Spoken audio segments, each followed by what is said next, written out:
Hello and welcome back to the Battle Frontier podcast, where we aim to help you level up in your journey as a competitive Pokemon TCG player. I'm Aaron Curry. Here with me, as always, is my co-host John Orgel. And this week, we're going to check back in on some predictions we made heading into the Gdansk and Brisbane regionals this past weekend before we look at the results of those tournaments. And then we will take a pit stop into Blaine's quiz show, where John is currently crushing me 12-6, but I will attempt to climb back as much as I can. Can't catch him, but maybe make a little bit of incremental progress along the way.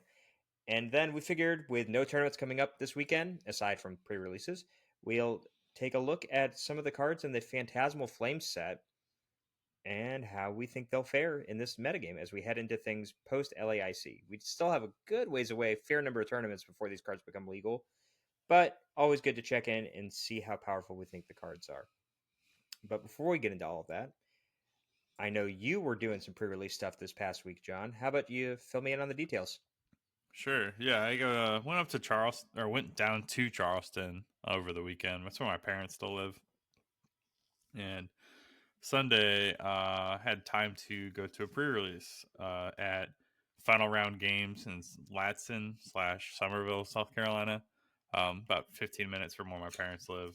The owner is one of my longtime friends, Jacob. Um, so it was cool seeing him. And then, yeah, I got to play in the pre-release.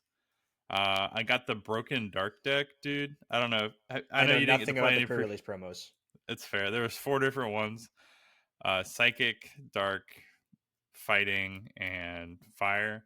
Okay. Fire is the worst. It was like Cerulege, and like it had no real Pokemon search. Like I farmed the Cerulege deck 3 times, so I played 4 rounds. This tournament was it was I like the format. It might be something I adopt in my future pre-releases. But the format was everybody, you get your pre-release kit with the 4 packs, you build your deck, all that. And then normally you just get 3 extra packs. Everybody just gets 3 extra packs. At Okay. this pre-release, they gave everybody the 2 extra packs and then put 1 pack out of the 3 into a prize pool.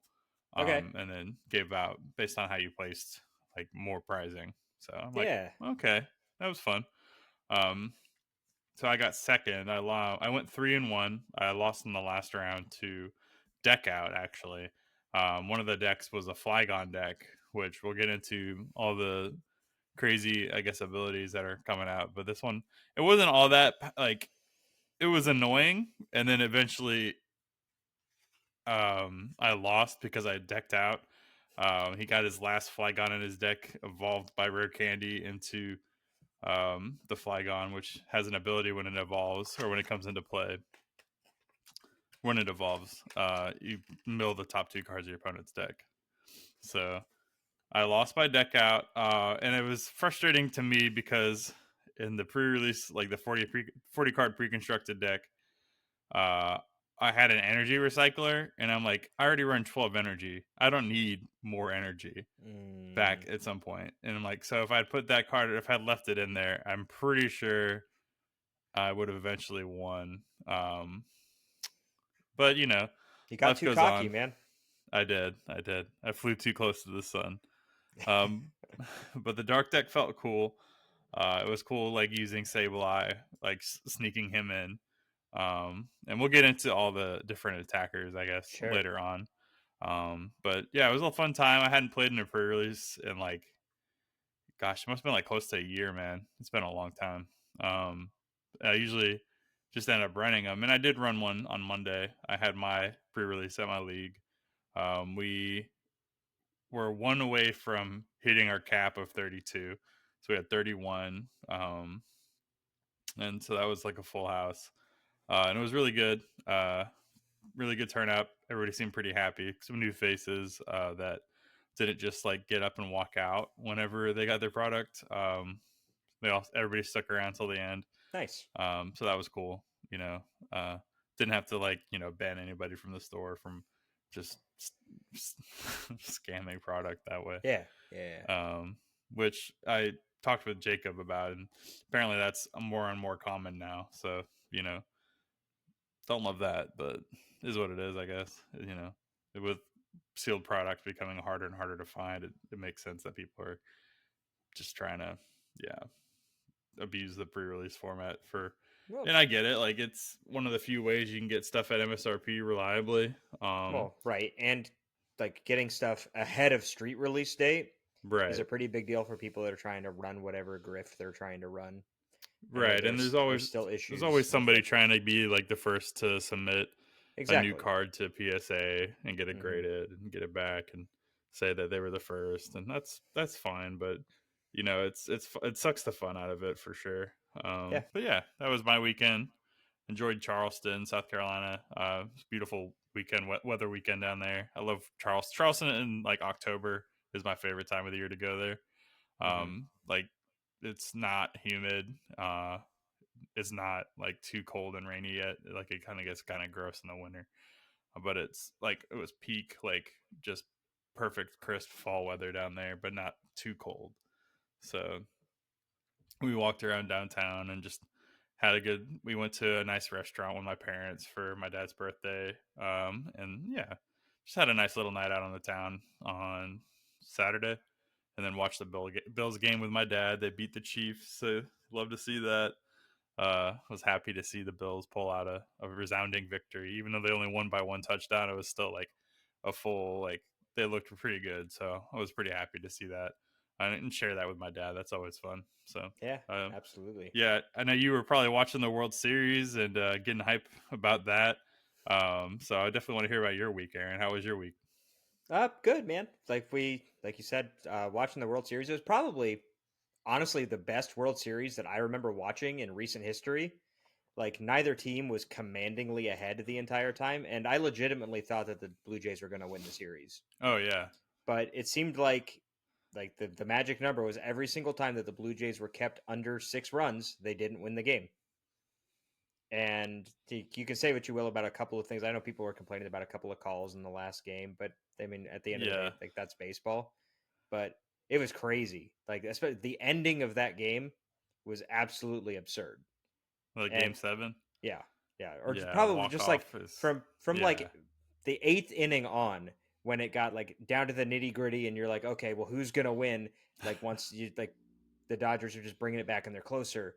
Up, then the Blue Jays score again, and then they get another home run and they're closer, and then they tie it up with their like bottom hitter, and just, there's no way. There's no. It was absolutely absurd. And mm, unfortunately, if we didn't have I would have loved to share that with my son, but we had a tournament this weekend, so he was in bed already. Even with the mm, time change coming that night, like for us Americans between Saturday and Sunday, which that's been messing with me so far this week, man. Like I have been still waking up earlier than I need to, and I've also just been inexplicably tired at night, mm-hmm. like much more so than even if we were still on the same time we were previously. I'm like I feel more tired than I feel like I should. And I've just been passing out super early pretty much every night. Yeah, it gets depressing when you're like driving home from work and it's already getting dark. Right. You go But like today I yeah, went in before the sun came up, and by the time I came out the sun was setting. It's I love this time of year. It's great. yeah, it doesn't feel nice. Like because before you're like, oh, I can eat dinner before it gets too dark and maybe Hmm. like take a walk or something. Now it's like, well, guess I'll get ready for bed at 6:30 in the evening or Yeah. something. It just It's feels like tough. I can't imagine But living in countries like, the Scandinavian ones where it's dark sure, for more than half the day. That sounds awful to me. yeah, above the Arctic Circle, Yeah. yeah, it's tough. But other than that, so baseball on TV, baseball with the kids. They had one of their Mm-hmm. unfortunately worst tournament experiences so far this week, but had a lot of tough teams in the tournament, and our pitching was just not on point, so got absolutely smashed and ended up as the bottom seed going into bracket play. Won our first bracket game, and then the second one was pretty close, but we did end up losing. So go went out in like seventh or eighth place, I think. Um, could be worse, but another tournament this weekend. So we've had practice the past couple of nights, and we're just gearing up to go right back at things. Other than that, um, I know Riftbound released this past week, and it's a game that I've been kind of waiting on for a little bit. Not to try to get into like super competitively or anything, but just to pick up some products. League as a obviously still a super popular IP, and the game seemed interesting enough while also being different enough from Pokemon that it actually felt like it might be worth getting into as long as product availability was there. And luckily, one of my local game stores had a few things that I was able to like jump in and snag for MSRP. And yeah, I'm trying to treat it like it's more of a, I guess, collectible board game, like something where you could buy like a starter deck for this character, a starter deck for this character. And I know that there's a way to play with more than two people. And so trying to make it to where, oh, well, like here's this guy, this guy, this guy, like everybody, four people sit down to play and everyone gets to just randomly like swap what character they're playing for that game. And I don't know, something akin to that rather than trying to be like, oh, I'm going to go hardcore and win Riftbound Worlds. Right. But they've had some Yeah, it's crazy nice. tournaments, man. Like it's been Oh, big in really? China. It's been big in China for a Oh, few wow. months now. I know it released there first, and I think that they had a couple of regional level events where they're having like $30,000 prize pools. Jeez. So it's like it's coming in hard. Yeah. Like Like Riot's got going money for it. and they're throwing it around. Okay. Okay. I mean, that's cool. It's always fun to have like kind of side quests in the TCG hobby. I've picked up Lorcana and off and on, and played Kaijido at one point when that was a thing, Sure. like back in the day. And yeah, I mean that's the fun thing is as long as you don't treat it like I think that's the right approach. Like to say like, oh, I'm just gonna just do this for fun, and if it comes into being something more than that, then great. But yeah, it's fine to just even if you treat like a established IP like Magic or something like that makes sense too. Like I've had times where I'm like, oh, I'm gonna hang out with my friends and play Magic or whatever. Like it makes I think having that cross pollination like helps with other card games, like with Oh, your main absolutely. game for sure. Absolutely. But it's And a lot of fun too. like we've talked about before, like you get the different um almost not cross training, that's not really the right word, but just looking at how mechanics in certain games are handled and being able to apply that back when you do come back and play Pokemon again, and seeing how things cross over and being able to just kind of sharpen your skills even if you're not actively playing Pokemon. But I have actively still been playing Pokemon. I've got a further refining the Grimmsnarl list that I mentioned last week. I think that I'm going to have another one that I'm probably going to post before Vegas because I'm not going, so I don't care if everybody has it. And Nice. other than that, there's an event, or not an event. Wow, there's a list that's been doing decently the last couple of weekends over in Europe with the Greninja Grand Tree deck. That's been kind of slightly updated, modernized to account for the presence of Psyduck. So obviously we're playing Klefki now, but it just again, I know I've talked about the deck previously. It reminds me a lot of Dusknoir Palkia from last year, and just being able to like blow stuff up and then Mirage Barrage blow more stuff up. It's a lot of fun. It's really effective against a lot of decks, especially because people still aren't playing Shaman currently. Like you have a few things like Goldango's a little iffy. Dragapult can be iffy depending on how quickly you get set up. But I don't know, sniping, spreading, taking multiple prizes has definitely always been Oh kind of yeah, it's fun. my favorite way to play for Yeah. sure. Yeah, I haven't really played too much myself, but yeah, it's cool to see you still tooling around with the old faithful, reliable Grimmsnarl, and No, yeah, trying out some new I don't decks. know if I can put it down, man. That's fair. It's funny. It's a lot of it's so innovative. Like even every time you play it, it's like a puzzle to try to figure out. It's not like a Golden Go or like a Sacrilege where you have like You a do clear the same line. thing every Yeah, single it's game. like, oh well, this isn't working. I'm going to pivot to devolution or pivot Right. to stalling something inactive for a few turns and see if I can reestablish my board state. Stuff like that definitely is a little more of a challenge than yeah, just banging your head against something. And I do think Uh, like this is the first archetype that they've released in quite a while that has made me want to consistently play the same deck over and over despite new sets releasing. Like most of the time I'm like, okay, I'm bored. I'm going to move on. Like, let's find a different deck. Oh, well, this is good now. Let's play that instead. And instead, I like keep coming back to, well, wait a minute. Let's see how we can update this and make it continue to work here. And I have had to accept it's probably not the best deck in the format, but I think that it is still competitive enough that it could win an event. And, we saw some deep runs with the deck this weekend um, in both tournaments. So I think yeah, let's get before into we get that. into those results, No. let's go ahead and look at the predictions from those events. Oh, true, true. So yeah, we did have some predictions. A little bit of let's see if we can guess who will win each event. So we had one for Gdansk and one for Brisbane. For Gdansk, Aaron picked Kieran Farah, who did play, and I picked Piper Lepine. Kieran finished in 379th place. So not his best finish. I don't think he made day 2 at that rate. You know why that is, though, right? No, I don't. It's because he chose to play Gardevoir instead of Grimmsnarl. Oh, yeah. Well, there you go. You have it here first. I'm excited to see what he says on the Shift Gear podcast. We'll see if he recants his Gardevoir ways or doubles down on it. We'll see. But Piper did a little better. I think she played. Let me look. It was She played Zoroark again. I think it was literally Zoroark. the same Yeah, I got 60th from to. the weekend before. Love that. Yeah, I mean it's still good. Placing one higher than Tord Reklev at 60th place, so you like to see that. She's been very consistent. I think she had a really good day 1, and then no, it was up and down. So 2 losses day 1, and then losing in the 9th round. I guess they probably played 9 rounds day 1, but Yeah. lost in the ninth Yeah. round to the eventual winner. But yeah, let's. So I had a weird trend though. I picked Piper to do well 2 tournaments ago, and she did phenomenal the last tournament. And then, if you'll remember, I picked a different player to do well. It was at Lille. That ended up going to. I think they did play in Lille. Uh, no, they didn't make day 2 though. But I picked Daniel Magda to do well at Lille, and I just picked it a little bit earlier than it probably should have. And he ended up doing really well here, and we'll cover all that in a minute.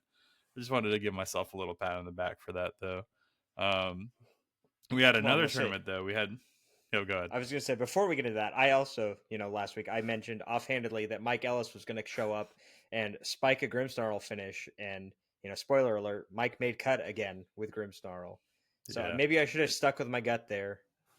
Bleeding that over into Brisbane, I had also offhandedly mentioned that Ryuki Okada was going to show up and spike the event, and lo and behold, he did end up being the eventual winner of that event. But I know I had picked Tim Danklin, or Tim Franklin, yeah. as he is legally known. And And I mean, actually, he had an okay day. He finished in 60th, so top 64. I picked Kaiwan Kababe, who, as far as I can tell, didn't play in the tournament. So, yeah. Yeah, I don't think he is was what it there. I is. think he's in medical school. So maybe it's Okay, not too surprising that he didn't show up, he's taking the Gustavo Wada route. So, right?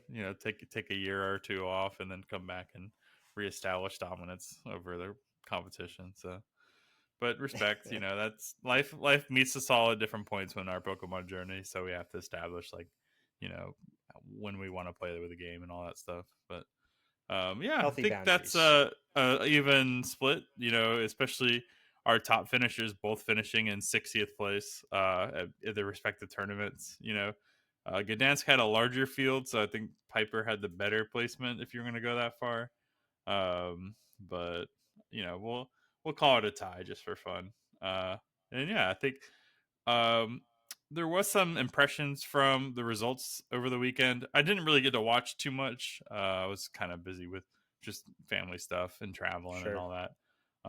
But I did see that our eventual winner in Gdansk, Daniel, ended up winning with Golden Go, a deck that I'm somewhat familiar with. I picked it up and played with it a good bit before I got the Soul Rock Lunatone combo, but I hadn't really messed around with it too much. And um, Golden Go had a really good showing in Gdansk. It Mm-hmm. was by far, I think, it was the most played deck, right? Am I saying that, or was Yes, it was.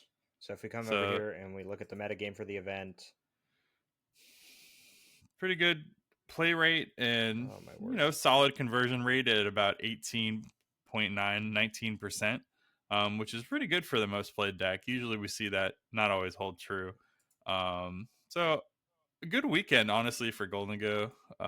And I think that makes sense considering that Charizard's been on the rise, Dragapult's been on the rise, uh, Gardevoir's been off a little bit. Like it hasn't really slid all the way down off of the graphic or anything like that. But mm-hmm. um, yeah, I think it's still prevalent, but it's still there. But it's not as played in heavily numbers by the top players as it had been at the earlier portions of this format and Sure. last format.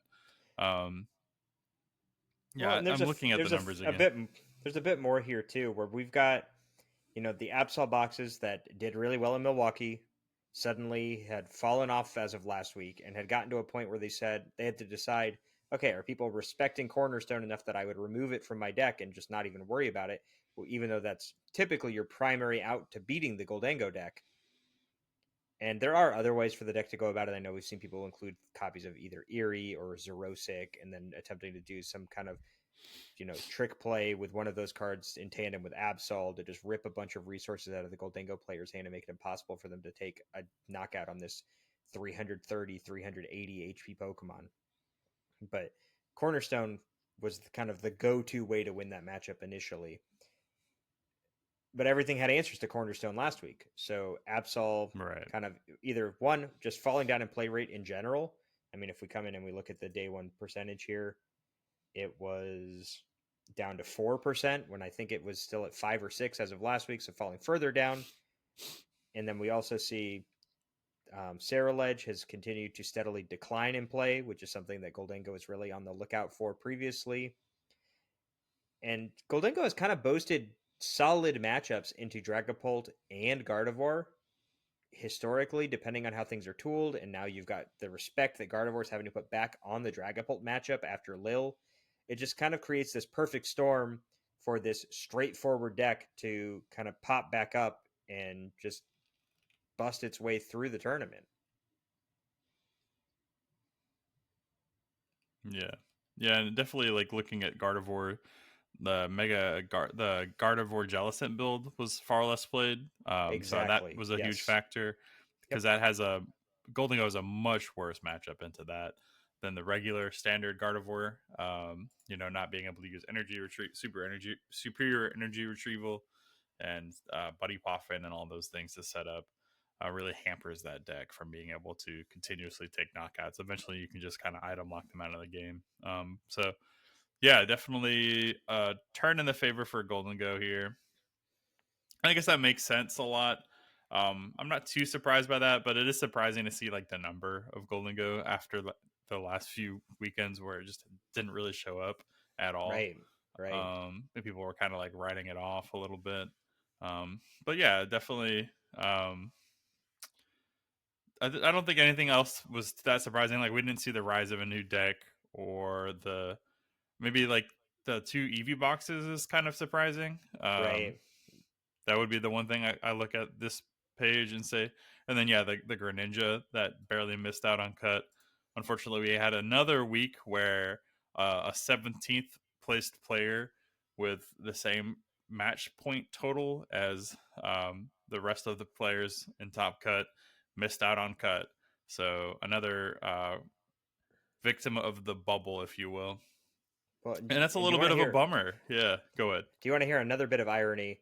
So Drew Stevenson was the player who bubbled out of ASIM last week, Mm-hmm. and this week he managed to bubble out of top 32 Oh my gosh. on That's pretty rough, man. opponents resistance of all things. Oh, buddy. So 2 weeks Yeah, in a row. So he's out a minimum of $3,000 that's a rough. and the championship points from breaking through those thresholds as well with Yeah. respectable tournament records across both weekends. Yeah, I mean you can't really blame your performance at that point. It's just the look of the draw, and unfortunately, it just didn't work out this time. But yeah, I don't know. I don't think you think that's a big concern, I guess. Is it more fair? Like there was talk about potentially switching up the pricing structure. We talked a little bit about it last week where, do we move to like a golf format where everybody with the same match points gets the same pricing, or is it just kind of like sour grapes? Like, if this is going to keep happening, um, I think this one's still an anomaly.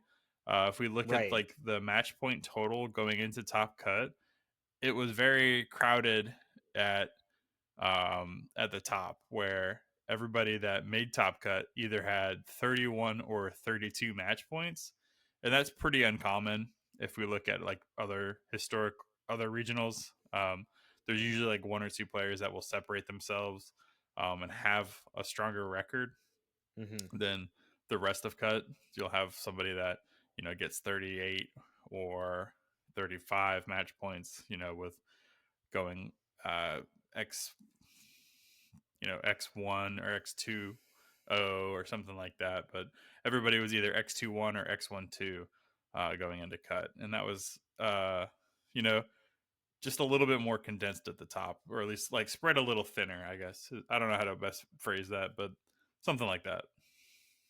Well, I think part of that's a symptom of a lot of players IDing and wanting to be safe, not necessarily wanting to play it out. Like I know when we looked at on here the if you look at the pairings just for the final round of Swiss, the tie rate, and we assume that this is influenced largely by you can see a number of I assume all of these are IDs, a large number of some of these other ones are IDs as well. But the tie rate in the final round of Swiss was almost 20% for day two, which that just is absurdly high. And again, obviously it's inflated by IDs, but do you really expect players to play it out at that point?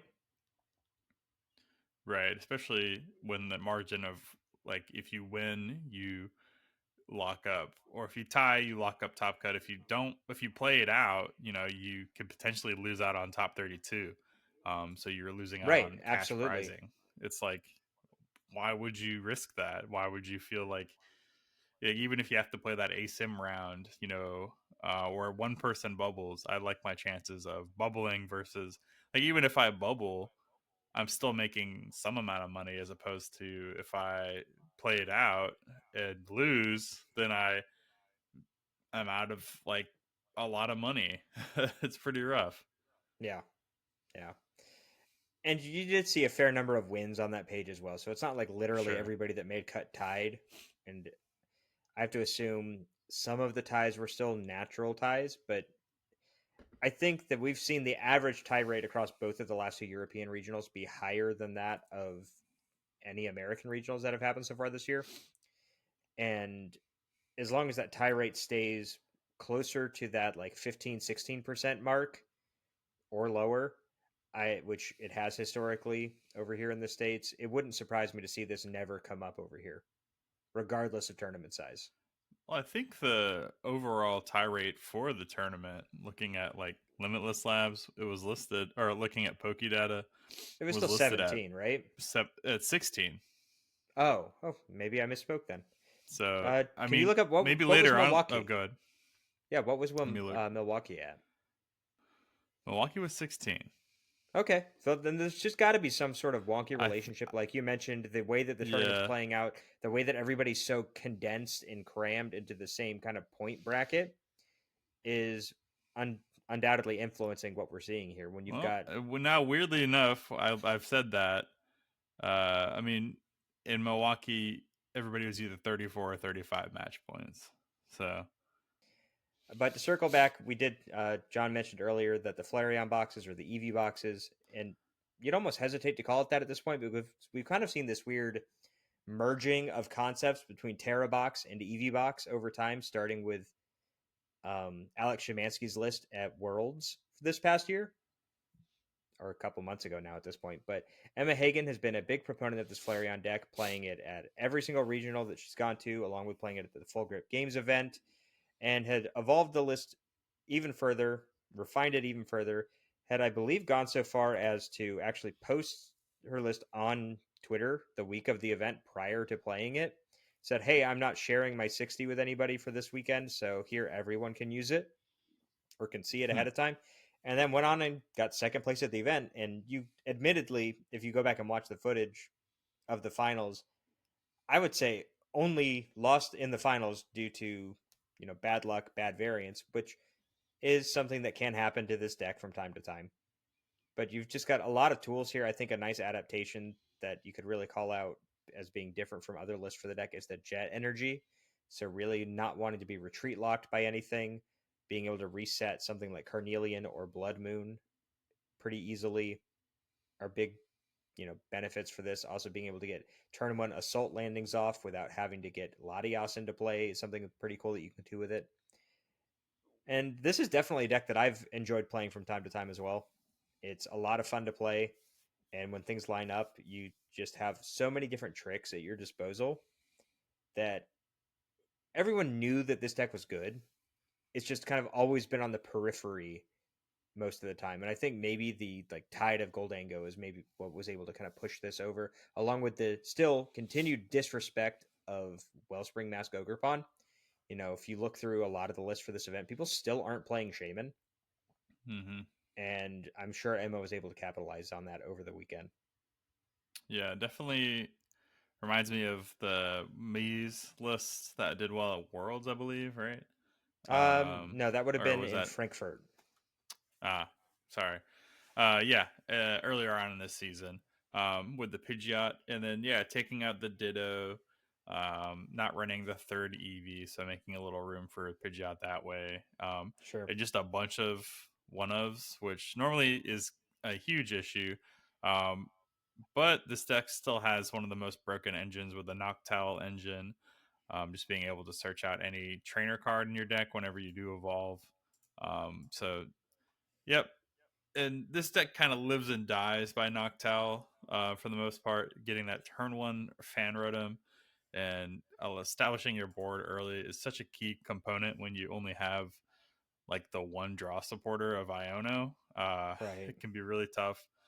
No Mew is interesting. I think that's tough. Like other than Fezandipity, you're really relying upon getting your Pidgeot EX established, and kind of working your deck out that way. Um, so that's interesting to me. Um, yeah, I think this is just a really cool toolbox and really cool to see something like this do well at these events. It is Absolutely. a little bit of a shame that Emma had such a rough time of it in the finals.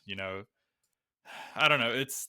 I didn't really watch much of the tournament, but Yeah. it's discouraging to see that like you get all the way to the finals and then something like that just happens. You don't want to see that as a fan. Is what it is. Emma seemed pretty happy with the result and probably will Sure, continue to be happy sitting at, what is it, like 900 championship points on the season at this point? right? Yeah, I mean that's fair. When you put that in perspective, it stings a little less, but For sure. yeah, you still hope to do well. Oh, But yeah, absolutely. definitely. Interesting matchup. Like it's got to be extra frustrating, I think, though, when you're favored into something, Oh, yeah. and your deck just decides not to work. Right. So like running the Flareon, you should just be able to like run through Golden Go. And Yeah. not the case this time, Yeah. unfortunately. As she So, did, against Christian Fontenot in top four with another Goldango. hmm, Finally seeing Grimmsnarl get some respect here. Like I mentioned earlier, Mike Ellis made yep, it in the top 16. Unfortunately, fell to some friendly fire playing against Arthur Trutzler in the Grimmsnarl Mirror in top 16, which is definitely not the most fun matchup in the world. But Arthur carrying the Grimmsnarl torch all the way up into top four of the event, where he also lost to Daniel, in my opinion, due to some bad variance. It's a cool okay, thing for this event. They were able to actually stream both top four matches, which I know we don't always have time for. I know they try to whenever they can, but it doesn't always really fit logistically. But being able to watch all the games is really interesting, especially when it's not Dragapult and Gardevoir over and over and over again. true, I'm sure yeah, everyone was happier to see some more interesting decks. Um, yeah. and speaking of that, rounding out the rest of the top eight here, no Gardevoir or Dragapult present whatsoever. Cal Connor hopping over with Zorark. His list is still pretty similar to Piper's, if I remember correctly. Kato Arai making the trip from Japan all the way to Europe rather than Australia, playing the Absol box, who did, I believe he lost to Emma in top eight. And then Hermione making another pretty deep run with Charizard. And then we've got Vinny Fernandez taking the place of his brother in cut this week with Zorark as well. We do have a couple of Gardevoirs with Straight Guardy from Max Roberts and Guardy Jellison from Jamie Hindley. Another Charizard from Alexi Yanti. And then we finally see our first Dragapult in cut from Julius Crag with Dragapult Dusknoir. Two more Goldangos from Nicolene Peterson and Pascal Tillenberg. And then, like I mentioned, Mike Ellis rounding out with Grimmsnarl in top 16. And it just seems like a weird cut to me. We saw Dragapult popped up last weekend. Gardevoir had seemingly fallen by the wayside because it had adjusted to a metagame where it wasn't respecting Dragapult as much. And it looks like maybe continued to make those decisions to not respect Dragapult while also not respecting Goldango potentially. And I guess maybe the question is, Yeah. outside of playing Jelly, how do you really respect Goldango as a Gardevoir player? I mean, Like, yeah, is it's there tough. really like Maybe what like option do you run the have? Devo or something like that if you can get a Devo play in. But yeah, I Like don't really know. something with I'm not Flutter much of a Mane? Guardy player. Yeah, but like that doesn't really like it It only doesn't goes so solve it, far. right? Yeah, it helps, I guess, if you can get like the early stuff down. But yeah, I think Jellicent's probably the best answer for that kind of thing. Like we saw For that do sure. well. Um, but no, I think this is just kind of the churn of the meta at this point. Like we've seen Guardy do well. It stretches. We've seen Dragapult had a good week last week. We had the new Tord now Absol box pop up here and there, and kind of is an answer to like the established meta, and then people countered that, and then had answers for Cornerstone, and like this is the churn of the meta, especially now. Like this is the what is it, fourth or fifth week of this format. So at this point, Yeah. like we're into a new month, and the crazy thing is we still have potentially was like another month and a half essentially of the format, or just a month rather. Uh, yeah, Yeah, just one all more of month because November.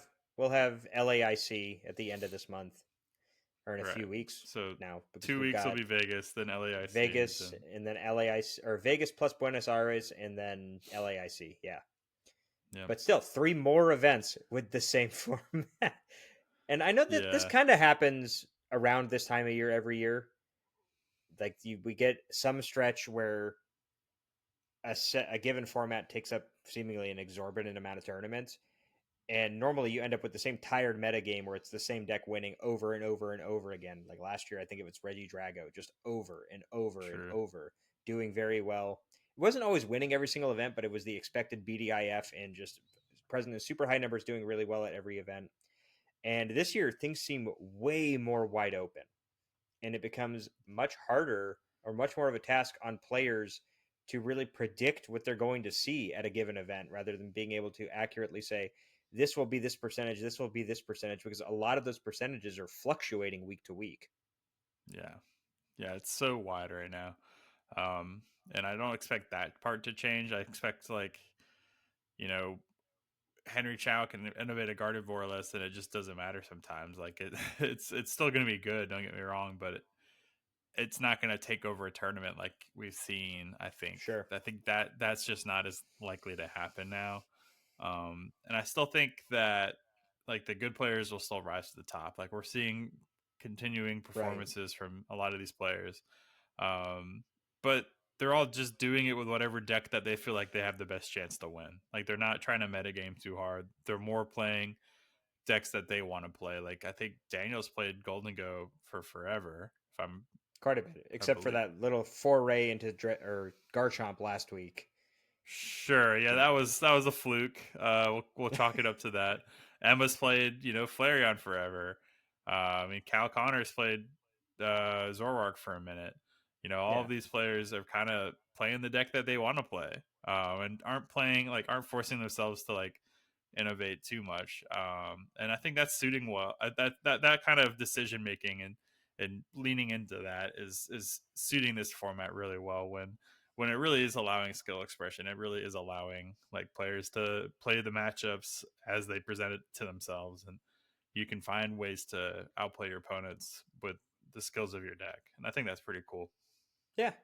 And I know there was no coverage for the other regional this weekend, but we did have an ASIM of 9 players over in Brisbane. Brent Tonneson being, well, I'm not sure if he was actually the bottom seed here or if he lost this game. It's tough to say. I can look it up. Oh, true, we do have technology, We but do. Give this me one there's a sec. kind of stark contrast of the top cut over in Europe versus the top cut here in Australia, where Absolbox had one copy in top 16, and then I think very few making it super far other than that. And over here in Brisbane, Absol or Mega Box, whatever you want to call it, Tord Box, Hmm. was a third of the top 9 decks in the room.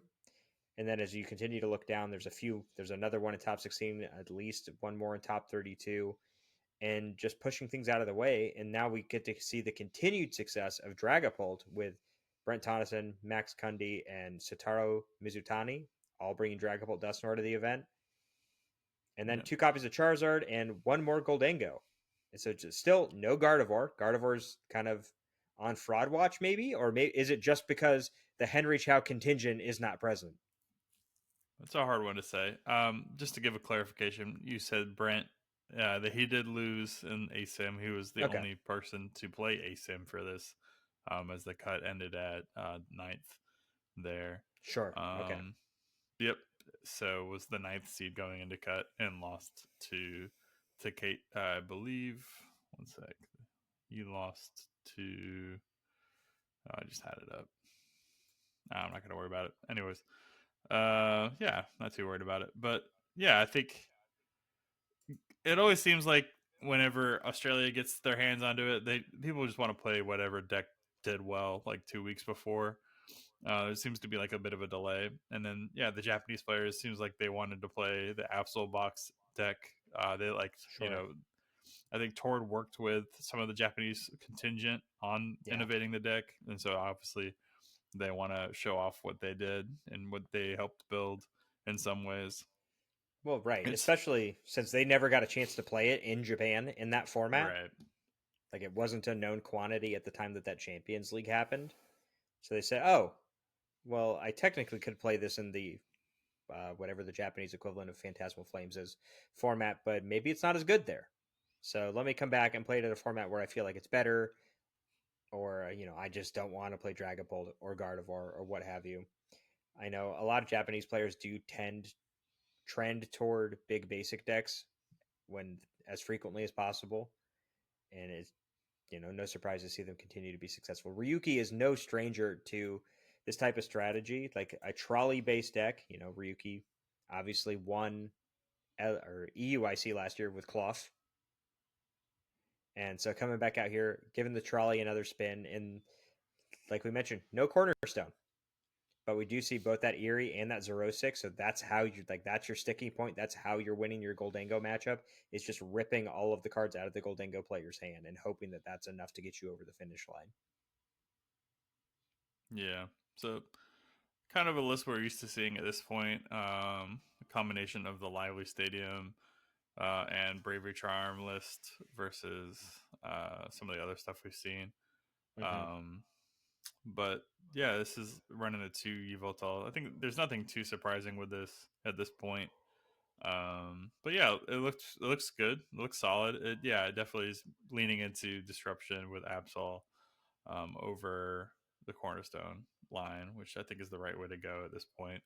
Especially, it looks like in Australia they didn't have the same outbreak of Golden Go. There Sure. was only one in Top Cut, and I don't know what the metagame looks like, but I'd have to guess it probably doesn't have as much Golden Go. Um, yeah, Oh, so far, far less. far down. Yeah, it was close to 11%, I think, in Gdansk. Yep. And then Uh, jumped all the way up to 17% in day two for Gdansk. Yep. And And rest here of it is a lowly 6% in Brisbane. So, yep, much more uh, manageable. it still had a decent conversion, uh, but definitely not as. Where's it at? Yeah, 24%. 24% is pretty good, Yeah, but not as you know not as heavily played, and so that allowed that Absol box allowed some of the other decks that we were talking about earlier to um, have a good matchup into that, or for sure. have a good showing at this tournament. Yeah. And like we'll talk about all these decks some more. I mean, I don't expect to see any huge like waves maybe, but we'll see maybe some changes will pop up in the online metagame between this week and Vegas, but we'll talk about the decks a bit more next week as we head into Vegas. And the next topic will be the Phantasmal Flames set. But before we get there, we're going to take a little break and head into Blaine's quiz show for the week. For those of you that may not be familiar with the format, it's just a multiple choice quiz. I'm going to ask Aaron a series of 3 questions. If at any point in time Aaron is stumped, he is allowed to ask for one hint. If a player foregoes that hint and answers all 3 questions correctly, they will achieve a bonus point. And Aaron, you might need some bonus point. You might need that bonus point this week. We'll see how you do. I don't want to say I made it easier for you because I always try to come up with questions I think that are fair but like hard, if you will. Okay. And so this week you did the spooky side of Phantasmal Flames. I decided to lean into the other side and look at the flame side of Phantasmal Flames. So all of these questions will have a flame motif or theme, and we'll get right into it. You ready? So is this just a series of quiz questions about Twitter beef? Oh no, no. I got off that app a while ago at Yeah. this point. So no Twitter beef for these questions. These are all Pokemon TCG related. So Awesome. Sounds way better. Let's get into it. no. Alrighty. So not including Phantasmal Flames, how many sets since Black and White base have had a fire motif, aka any adjective or verb relating to fire? And is it 4, 5, 6, or 7? I got nothing, man. You don't think you can puzzle it out? Can you I like didn't try I to? didn't play Sun and Moon or Sword Oh and my Shield. gosh! How in the world? Like, okay, so Sorry, I know we've got X we've got Flash Fire, mm-hmm. we've got I don't know, would Plasma Blast, is that a fire motif? I'm gonna assume no. So we've got Flash Fire, we've got Darkness Ablaze, not Crimson Invasion, we've got Burning Shadows. Um so we've got three. Three is not an option. We've got let's see, what was the set after Team Up called? Team Up. What is the Charizard Reshiram set called? Oh my gosh, that's probably got a fire motif. We'll count that. Um, Basically anything that has a prevalent Charizard and it has to be a fire set at this point, right? So we've got Obsidian Flames. There we go. I remember that one. That's 5. Um, I'm probably missing at least one because I didn't say anything from Sword and Shield era. So, or no, I said Darkness Ablaze. Okay, that counted. I'm probably missing one though. I'm gonna go with 6. Okay. You were right on the right track. I think if you stayed at 5, you would have been Oh much my happier. gosh. It is 5. I have Obsidian Flames, Darkness Ablaze, Burning Shadows, XY Flashfire, and White Flare. Oh, So I we'll, forgot about White Flare. yep, Okay. brand new one. That's it. There wasn't the Charizard set I think earlier in Team Up, like the tag team one. I don't think had a fire motif if I'm What was remembering it correctly. called? Give me 1 second. I'm gonna have to look it up now.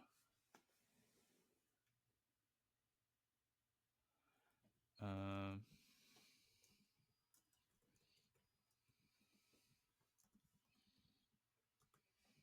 it's Unbroken Bonds. Oh, that is definitely not fire related. That's No, unfortunate. that's for. I think it's because it has Mewtwo and Mew in it as well. Okay. Darn. That sounds right. So yep. So 0 for 1 so far. We will keep going. Sure. That's So you're telling me Plasma Blast is not fire based? no. Blast is not a fire adjective. I don't know where you're getting this information from. All right, next question. There are 3 secret rares in the XY Flashfire set. Which is not one of them? Is it Mega Charizard X, Mega Heracross, Mega Charizard Y, or Mega Kangaskhan? It's Heracross. All right. I think this was a softball. You got it correct. I was trying to like puzzle out the best way to ask this question. This is kind of what I settled on. But yes, Yeah. Heracross was in the next set from this era. And we just had the 2 Charizards and Kangaskhan as the secret rares. As the only megas. All the megas, I believe, had secret rares in this kind of era. Yeah. And they were the This is only secret when rares from these sets. Like they had the or attack name of whatever the attack was in Japanese for the English printing, or in English for the Japanese Mm-hmm. printing, and then the like secret rare version is the one where it had gold text for that attack name. Yeah, they're very cool cards. I think my favorite though are like the full art ones they had for Generations. I think, Sure, or XY sure. Evolutions. I forget which one Honestly, I exactly. like the ones that they're coming out with. I don't know if they're going to be promos or if they're going to be in like the whatever this year's equivalent of like Prismatic Evolutions, Paldean Fates, that type set that they've shown where it's almost like comic book artwork, but then it also again has the attack text in Japanese. So they've revealed ones for Gardevoir, Charizard, and Lucario already, and I think they look pretty sick. Yeah, I would like to see those. I haven't really seen them yet, I'll have to so show I'll them have to you to check afterward. them out. Yeah, sounds good. All right, one more question. Rounded to the nearest whole number, how many copies of Charizard VMAX, the most expensive card in the set, can you buy for the price of one sealed booster box of Darkness Ablaze? Is it 4 copies, 6 copies, 8 copies, or 10 copies of Charizard VMAX? So I know we've had similar conversations to this where like you can buy a master set of Obsidian Flames for the price of an Obsidian Flames booster box currently, or that was the case a couple of months ago. It may Mm. not be the case anymore. Um, Darkness Ablaze, again, no idea what it's worth. I have no idea what Charizard VMAX is worth, to be honest with you. So this is just going to be a huge shot in the dark. Fair enough. I'm going to go. It's got to be like an absurdly big number, so it's either going to be 8 or 10. I've already lost my bonus point, so I'm going to ask for the hint and see where we can go from there. All right. The hint is a booster box of Darkness Ablaze costs $325. Okay, so do I think that Charizard is like $32 or more than that? Do I think that's 32 or closer to 40? Um, we're gonna go. We'll go with 10. We'll go with 10. I'm gonna say Charizard is Ooh. cheaper. I feel like the hint actually hurts you here. It was 8. Charizard is $42, bringing it up to a total of 7.7 Charizards. That would net you the same cost as the sealed booster box here. So close there, and I feel really bad about it, but it's also kind of funny. So I don't feel that bad. but it's Mm. never fails to amaze me how ridiculous sealed prices are on Pokemon. Like it doesn't make sense, man. So Hey, I for guess all you people know, people you just don't like know opening them. that Charizard VMAX could be in there, and it could be a Yeah. 10. That's what they care about. Well, I guess if we could look at the price of a 10, I'm not gonna get into all that now. I'm No, sure that that's yeah, ridiculous. it's probably up there like for 400 or something like that for a 10. But Yeah. that's just I can't. I don't know, man. Like you do what makes you happy, but like who I don't know many people that would make happy at this point in my life. Like I don't know, man. But I think it's what your would make money. me Do what you happy want. is getting more questions right in Blaine's quiz show. But Well, I'm you'll have a chance consistently to do failing it at 2 that. weeks from now. Yeah, I.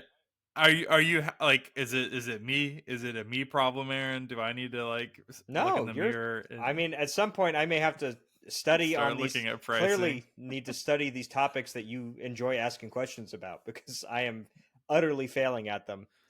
Like you hit me in Yeah, two separate weaknesses this week with like, hey. But the funny thing is, so you asked the fire motif question, and I actually correctly named one of the sets from an era that I absolutely didn't play during, yeah. and did get Burning tripped up shadows. thinking that the Unbroken Bonds had some sort of fire name. I had no idea what I would have thought it was, like just tag fire, something stupid like that. And then yeah, I definitely do not know card prices. You're In good. no way, shape, or form do I know card Well, the prices. stupid thing is they keep fluctuating, so that doesn't make it any easier to know the price. I don't really know prices until I look it up, to be honest with you. I know, like, relatively, like, I know that a booster box of Burning Shadows is stupidly more expensive than, like, any card in Burning Shadows. Is like, you can buy a master set of Burning Shadows, I think, at this point for far less than that booster box sealed. So, Yeah, yeah. yeah. It's stupid.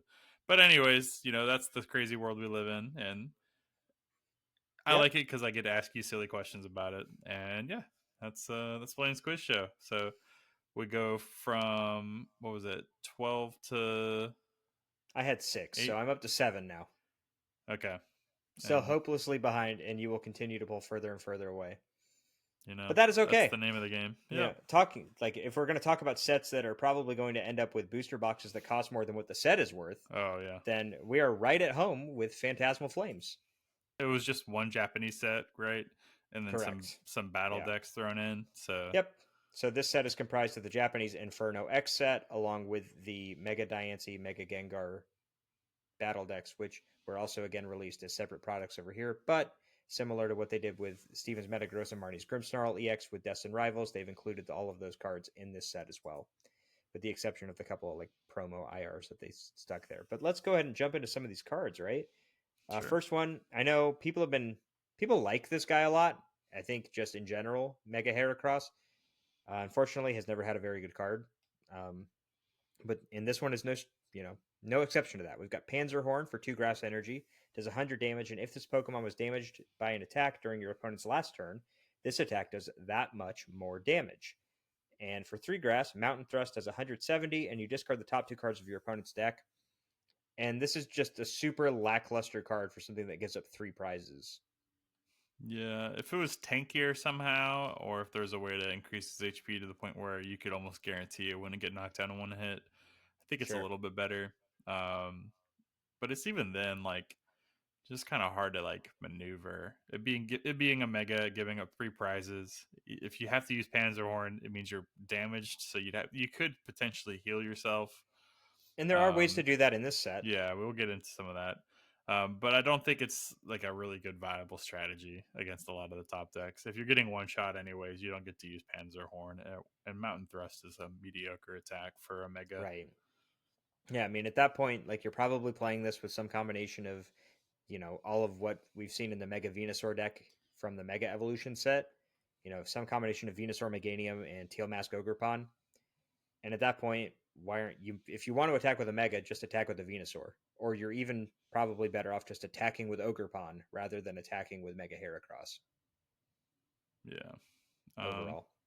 we did hint at some healing, and we do get Ludicolo. It's a stage 2, 160 HP Pokemon that has the ability Excited Healing. It says once during your turn, if you have a grass type Mega Pokemon EX in play, you can heal 60 damage from one of your Pokemon.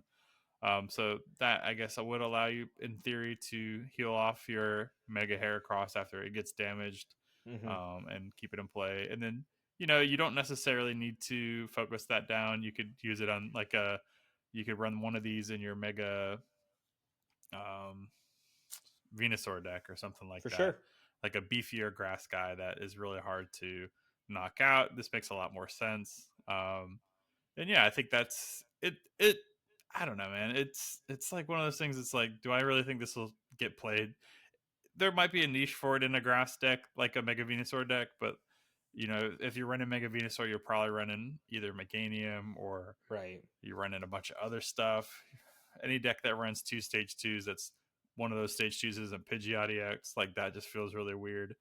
Um, there's just not a lot of decks that can really pull that off efficiently. I No, mean, we're gonna but we're gonna get into some of the other tools that might make multiple stage 2 decks better in a little bit, but yeah, for I don't sure. really love it. I do think that grass kind of gets to be a little bit of an exception to this, right? As long as Forest of Vitality is legal, Sure. like you can almost get away with including just a 1/1/1 Ludicolo line and playing something like Bug Catching Set or one of the other cards that we're going to talk about later when we get to the trainers, and being able to plop Lotad into Ludicolo in a single turn makes it a bit more viable to have this. But then the question becomes, is 60 healing once a turn enough to merit including this?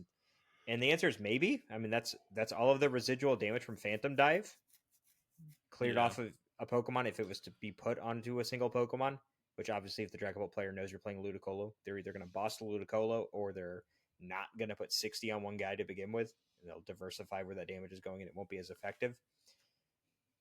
So it's tough to Yeah, say, but I think that it's interesting. Like you always have to look at the grass type evolutions through a different lens than other types, as long as that stadium is legal. that's fair. Yeah, and I But think like you can heal off a good amount. Like if you get two in play, you're doing 120, 3, 180. 180 is plenty enough to heal pretty much anything to I the don't point where know it a can't get world where knocked you'll out. have a Yeah. 3/3/3 Ludicolo No, in that's your fair. deck That's fair. though. But a card that I think will see play in that Mega Venusaur deck is Genesect. Like the thing that deck really Hmm. wanted before was a one prize attacker, and Bug Cannon is just an exceptionally good attack for one grass. You choose one of your opponent's Pokemon, and this attack does 20 damage to it for each grass energy attached to this Pokemon. So between Meganium, Teal Mask Ogerpon, and Venusaur being able to move energies around, double them, and accelerate them into play, you're suddenly sniping things off the bench for, you've got three energies attached to it. It counts as six all of a sudden, and you're doing 120 to something. You can very quickly kind of snowball into larger and larger numbers. And it's kind of like Baby Raging Bolt, almost on steroids in a way, where when you effectively think about it, when you have Meganium in play, you're doing 40 per energy card attached as opposed to 20. Like, on paper, it's weaker than Baby Raging Bolt, but when you have that added acceleration or multiplication effect taken into account, you're stronger. And Baby Raging Bolt has been a pretty dang good card since it got released. So if Mega Venusaur was ever a viable deck, I think that this card is going to play a pretty large role in its success. Yeah, I think it's a good tool to add to that grass toolbox kind of mindset. Um, yeah, it's not bad. We get some cool. I mean, this is kind of one of the namesake of the set. With Phantasmal Flames is a Charizard line. We get a usable Charmander here with 80 HP and the ability Nimble. If this Pokemon has no energy attached to it, it has it has a retreat cost of 0. So free retreat. It does have 80 HP, which is good and bad. It can't be searched out by Buddy Poffin, but in a world where that card doesn't exist, or in a world where you're trying to just keep your Charmanders alive for a little longer, this guy can stand around a little bit longer, and you don't really mind it having a 2 retreat cost with the abilities. And Live Coal is a solid attack; it at least knocks out Badu, so that's Sure. saying something. And then the Charmeleon's not too bad. I don't know if you take out one of the other Charmeleons that you usually run in a Charizard EX deck and slot this in. Hard to say. I don't know enough about Charizard to really speak with authority on it. But 110 HP is not insignificant. It's a good amount of HP. Yep. Still has a nice 2 retreat costs, so movable. And the artwork's kind of cool. I like the artwork. But the namesake, I'll let you read it out. Yeah, so Mega Charizard EX, 360 HP Mega Stage 2 EX with the Inferno X attack for 2 fire energy. Discard any amount of fire energy from among your Pokemon, and this attack does 90 damage for each card you discarded in this way. So, Raging Bolt, Stage 2 version, basically. And with that in mind, there are obviously tools that go with it. Like if we want to jump down, the Oricori EX is kind of tailor made to go with this card. We have Excited Mm-hmm. Turbo as the ability there. So basic EX, 190 HP, your typical quote unquote vulnerable support EX Pokemon. But Excited Turbo reads as often as you like during your turn. If you have any Fire Mega Evolution Pokemon EX in play, you may use this ability. Attach a basic Fire Energy card from your hand to one of your bench Fire Pokemon. So similar to how we had, Sandy Shocks with Raging Bolt and then Teal Mask Ogerpon and Raging Bolt, you now have Excited Turbo Oricorio with Inferno X for Mega Charizard EX. And I'm super underwhelmed by this card right now. Yeah, I think there's a world where it's good. The HP is really hard to get over, Sure. and so it'll stay on the board for a while, in theory.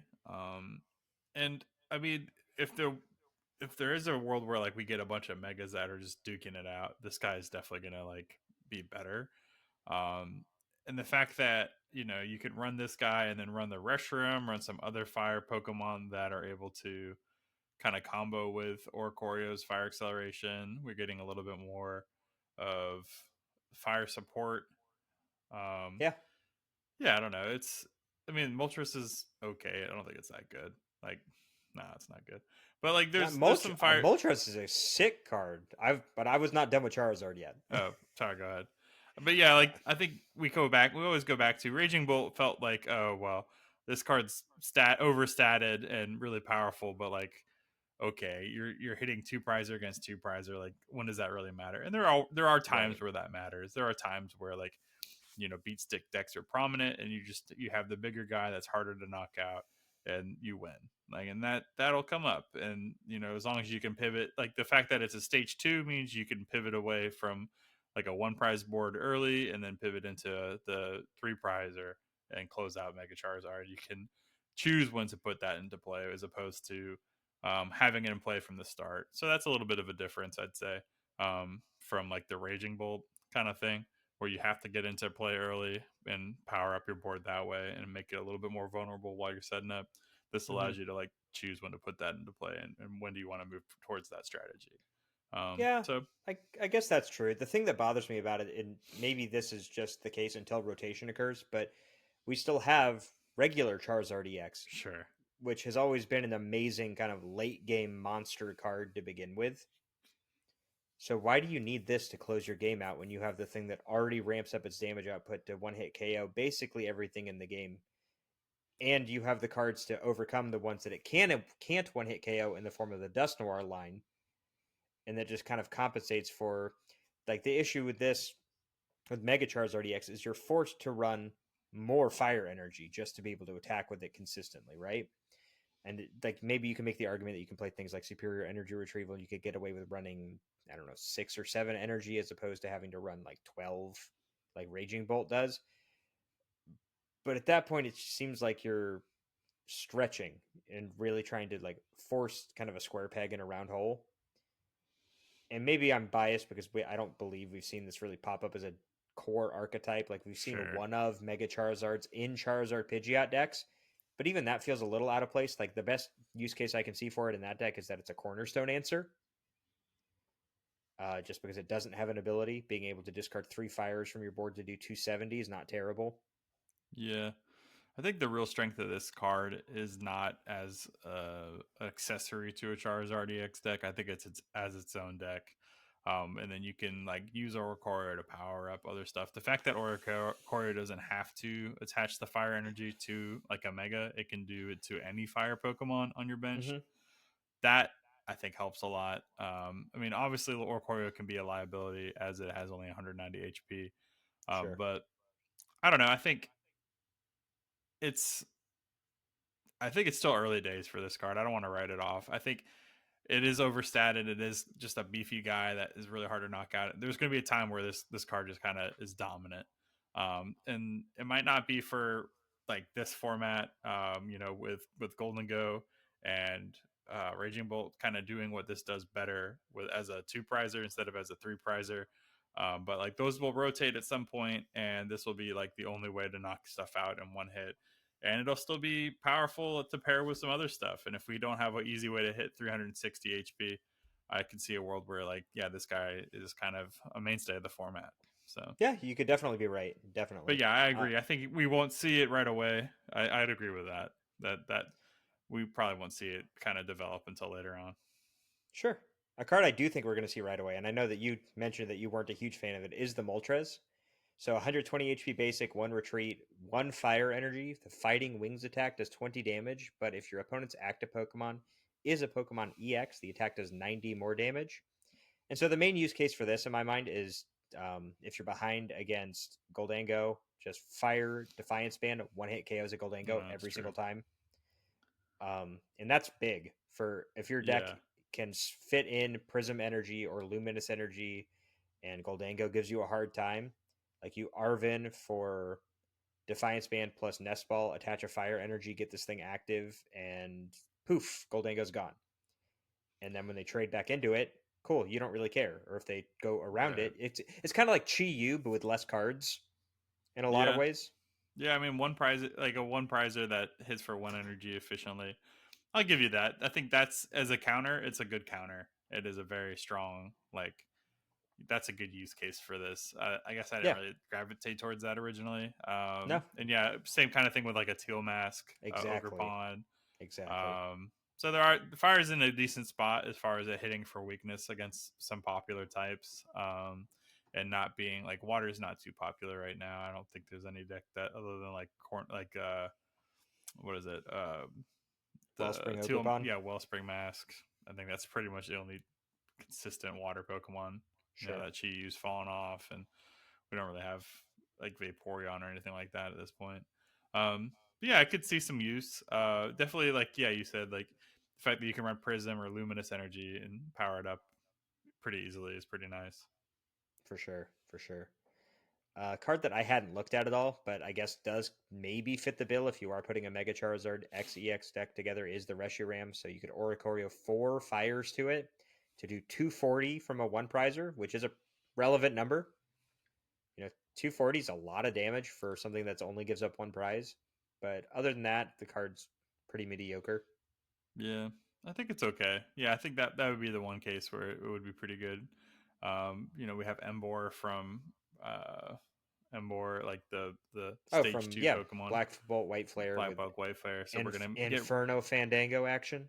the Magnabore rerun with I saw somebody on Blue Sky post the Embor with Reshiram and then running the instead of Magnezone Prime you have Reverum where you can discard an energy and then Okay, draw till CF6, so very similar in that vein. Not quite as powerful, but stage one instead of stage two. So reliving those glory days, I guess for me is a um, Heart Gold Soul Silver through Noble Victories Lover. That one's a lot of fun. It's a fun deck sure, to play. sure. But yeah, I don't know. It'll probably see some play at some point. I don't think. I mean, 240 for a one prizer is not nothing to sneeze at. Like it's knocking out all the support Pokemon, knocking out a decent chunk of the format. So it's pulling its weight for sure. Yeah, as long as you can afford the cost of 4 fire energy, which isn't totally unreasonable either with Oricorio or something like Ho-Oh Armor Rouge could potentially splash it in as well. And that deck got a little bit of an upgrade, along with Ceruledge getting an upgrade in the form of a new Charcadet, because we totally needed another Charcadet.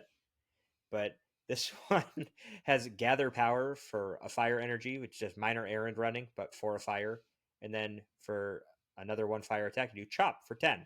But I think minor errand running fits really well both in Armor Rouge and Ceruledge based decks. Finding those energy early to either accelerate them with Ho-Oh or being able to discard them to power up your Abyssal Flame with your Ceruledge. It's just a nice Yeah. combo. Yep, and the fact that it doesn't specify what energy type you have to get is pretty nice. Yep. So you can get like one fire, one fighting, and go from there. So yeah, that's pretty cool. Um, I don't love the 2 retreat cost. I think that could be a problem with the deck. You, I mean, you run like the 80 HP one, if I'm not mistaken, right Yeah, now. and Some of them I do. think Some of some them of them run already have 2 retreat.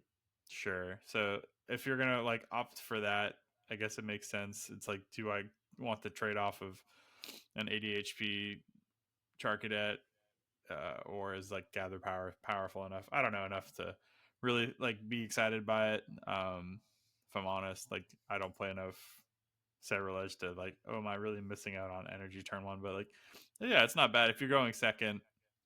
You just want to see more energy to discard. Makes sense Exactly. to have this guy in your deck. We got a new Ceruledge. This was one of the pre-release promos.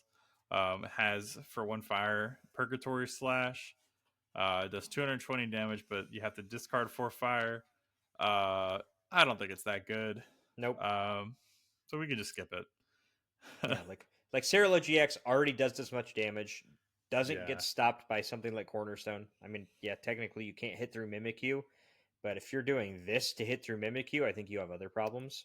Yeah. There's Like you better already have ways to Soul do Rock to that. 1 hit KO Mimikyu anyway, so why do Right, you need right. why do you need this card, right? For sure.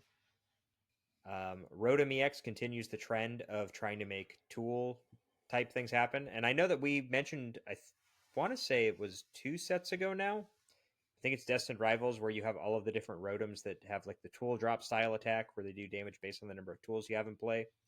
And now we have Rotom EX that says your Pokemon with Rotom in their name may have up to 2 tools attached to them.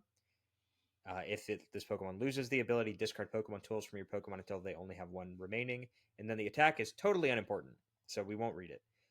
But it's there for the ability, trying to stack all the tools on all of your other Rotoms, because I think they do 30 per tool that you have in play. It's a gimmick archetype, but could be a fun league deck, I guess. Yeah, I think it's cool. My best friend Thomas, his favorite Pokemon is Rotom, so I'll definitely like make this deck and like send him the list or something like that. It's gonna be a fun one. Sure. We have Um, Palmot, I actually which like Palmot. yeah, that's Borderline actually is pretty really good. good. It's Yeah, borderline really good. It's one of those things where it reminds me kind of like Shocklock or Excel Gorgothitelle, where if you can set this up, there's a chance it's that the if your opponent, Articuno, right? well, That right, exactly, yeah. exactly, the Emergency's Jelly Articuno or the Articuno Monkey Dory, if your opponent's not respecting this type of deck, you can just run them over. So Palmot, of course, is a stage 2 Pokemon, 140 HP, electric type, and the energy cost for the attack is where things are going to get a little bit shaky. But for 2 lightning, Voltage Fist does 130, and you may do 60 damage to this Pokemon. If you do, your opponent's active is now paralyzed. So, like John called out the Articuno from, is it Brilliant Stars, I think? Um, Or Astral I Radiance? think it was Silver Tempest. Okay.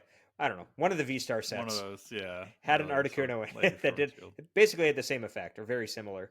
And so we've seen now, as long as we have Monkey Dory in the format still, self damage is a good thing, and it will continue to be a good thing. Mm-hmm.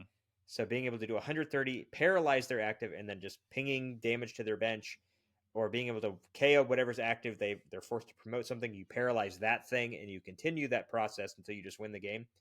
We are seeing a lot of respect for retreat lock right now in the form of either Pecharunt or Turo or just playing Switch. So maybe this won't be super strong, and it gets a little bit weaker because it's on a stage 2 as well. But it's definitely something to keep track of as the format kind of progresses if you can utilize it. Yeah. I think there's worlds where, like, yeah, you're able to establish the Monkey Dory, or you get the what is it, the Ludicolo. And if you have the Mega Grass Pokemon, Oh you my can gosh! So heal. we're gonna park a Heracross on our bench just to heal Palmot. Yeah, if only the Venusaur can move grass energy that weren't basic grass, I feel like you'd be in a much better spot with this kind of goofy deck. Right. Um, but yeah, no, I think there might be a world where like we get something cool like that. You never know. You never know. But definitely, anytime we have like that, like you said, auto paralysis without a coin flip, and people will You take have to advantage of give it. it a look, right? Yeah, exactly. It always sticks in the back of your mind, and when you start scoping lists out, and nobody has the retreat lock or paralyze lock figured out, then yeah, you can take advantage of it for sure. Fun Another league deck. card that's very fun league deck worthy is Flygon. Oh yeah, So John mentioned getting milled out by this during the I pre-release, did. and that's kind of the MO of the card with the flapping sand ability. When you play this Pokemon from your hand to evolve one of your Pokemon during your turn, or when this Pokemon is knocked out by damage from an attack, you may discard the top 2 cards of your opponent's deck. And I feel like that's a lot of conditions for this card to actually be good, but mill strategies are the favorite thing for a lot of people. Like I've seen way too many people try to force Great Tusk Mill to happen, and at the end of the day, I honestly think that this is better than that. And so maybe there's a world where this works. Like you could, if you play Prism Energy or not Prism Energy, Legacy Energy as your ace spec, you theoretically could try to force your opponent to knock out 7 Flygons to win, and that gets you through 28 cards in their or yeah 28 cards in their deck, but the seventh one would win them the game. So you could get through 26 cards in their deck before they've won the game, and then you combine it with things like Turo or I don't know if there was a way to devolve it, maybe it would be worth it. But Yeah, I you think that can. Yeah, I'm saying like in an item sense. Yeah. right, like if Strange Timepiece worked on this card, like we'd be in business. Is there any Pokemon that their attacks devolve your own Pokemon? I'm trying to I remember. off the top of my head, I honestly Yeah, don't know. I think we've seen that in the past, but I don't know if that's the case anymore. Um, but yeah, Like some this it's underwhelming. Like two's just not enough, unfortunately. Um, and there's enough recovery in the format right now with like Super Rod and stuff like that to where it shouldn't Sure. really just derail everything. But it's kind of cool. I mean, Mill's a viable strategy sometimes in the format, and keeping people honest with Mill, is kind of fun. Especially like talk about like a league deck or something like that. Definitely Yeah, falls into that category. for sure. I think going when we go into the dark types, we need to head down a little bit lower in the list first, and then we'll circle back to the upper ones. Okay. But with your broken dark deck, I'm sure this card was in it. So Yep. why don't you go and tell me about Toxtricity? Yeah, this guy's pretty cool. He's a stage 1 with 140 HP, but the ability is really the showstopper. I don't think it's I I don't know don't what think it's the actually ability called. name's bad upper. Yeah. It says basically once during your turn, you can search your deck for a dark energy, basic dark energy, and attach it to one of your bench dark Pokemon. If you do, you put 2 damage counters on that Pokemon, then shuffle your deck. So broken energy acceleration from deck on a stage 1. Um, we haven't really seen this, I don't think. Like it's not from a stage 1, not from deck, as far as Right. I know. Um, so this is No, definitely like, normally it's recovery from discard pile, like Metal yeah, Links or or like look at the top Dynamotor. 5 and choose any you Yeah, find there. yeah. This is definitely like guaranteed energy search, guaranteed energy acceleration. Onto bench Pokemon, but like that's pretty easy to work around. Hmm. Um, and like we talked about with damage being placed on Pokemon, it's not always a downside. I mean, Monkey Dory takes dark energy to move those dark energy over to your opponent's side of the board. So there are plenty of times where damaging your Pokemon is an upside, and a few For Pokemon are able sure. to take advantage of that energy acceleration. Primarily the Mega Sharpedo that came out in this set. Um, so it has 2 attacks. Greedy Fangs for 1 dark. It's just 70 damage, but you get to draw 2 cards, which is always nice. But then the better attack is Hungry Jaw for 2 dark. It's 120, and then it does 150 more damage if you have any damage counters on it. So pretty easy to see where you get the damage from. So 280 for 2 on stage 1. It's really, really powerful. You are damaging yourself a little bit, so you're bringing your 330 HP down to like 310, but still not the easiest thing to deal with. And you can attack pretty quick. It has free retreat as well, which is nice. So you can kind of pivot between these, or I don't know, kind of work in some extra ones. If this one gets damaged, you can like just Turo it up, bring up another one, retreat into like this. Like if you run 2, you can power it up with Toxtricity pretty easily, and just Yep. Turo up the and bring up the next one, and kind of flip between the 2 really easy once you power them up. So not too Or hard to get going. I don't know. I don't think that 280 for 2 energy. I mean, it's a very efficient attack. You don't have to discard the energy, which is nice. I don't know if I'm like blown away by it, but it definitely seems interesting. I definitely would like want to try it. right, Um, and of course, because you play Dark Energy, like you can play Monkey Dory to yep. further mitigate or manipulate damage in your favor and hit some thresholds that you otherwise wouldn't be able to. I mean, I do think that this is going to still be a difficult thing to pull off. Like you're trying to set up multiple stage 1s, but maybe you can just manually power your first Sharpedo because it's so efficient with only needing 2 energy to really get going. Or your first one's okay, just doing Greedy Fangs for 70, like one hit KOing basics and drawing 2 cards and trying to further set up your board from there. And then in tandem with this, you do have access. There's another 1 prize dark Pokemon with Seviper.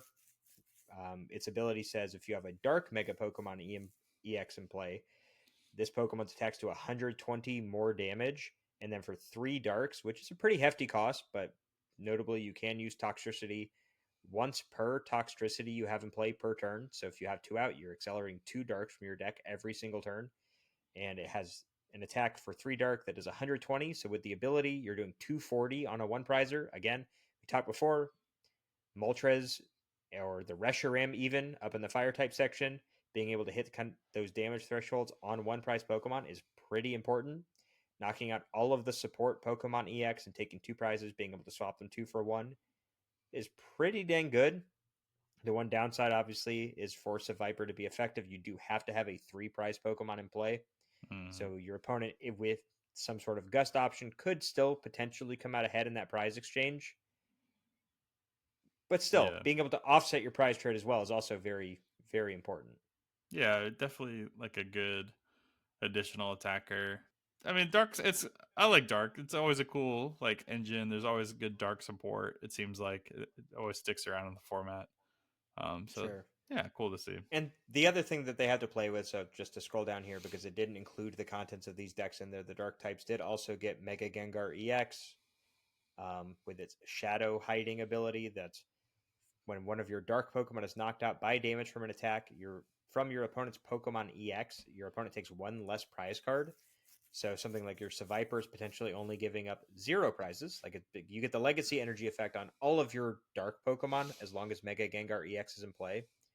So making Mega Sharpedo a 2 prizer, turning a Pheasantipity into a 1 prizer, and so on. So it's an interesting effect.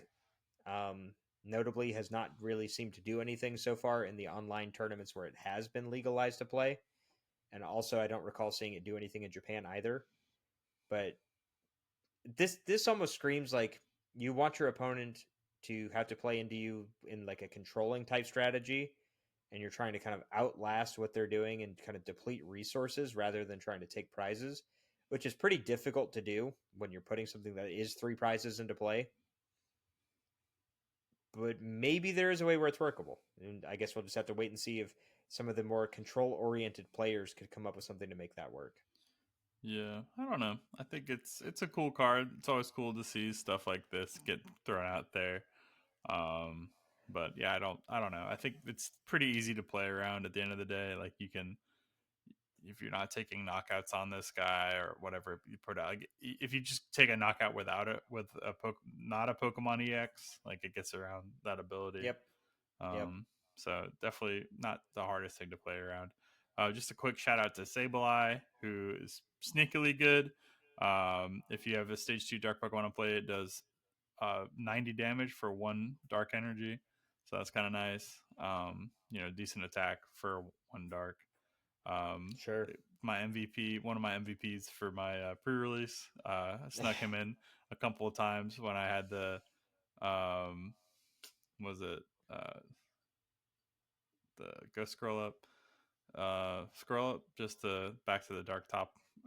Other guy is the not top. Yeah, the crocodile.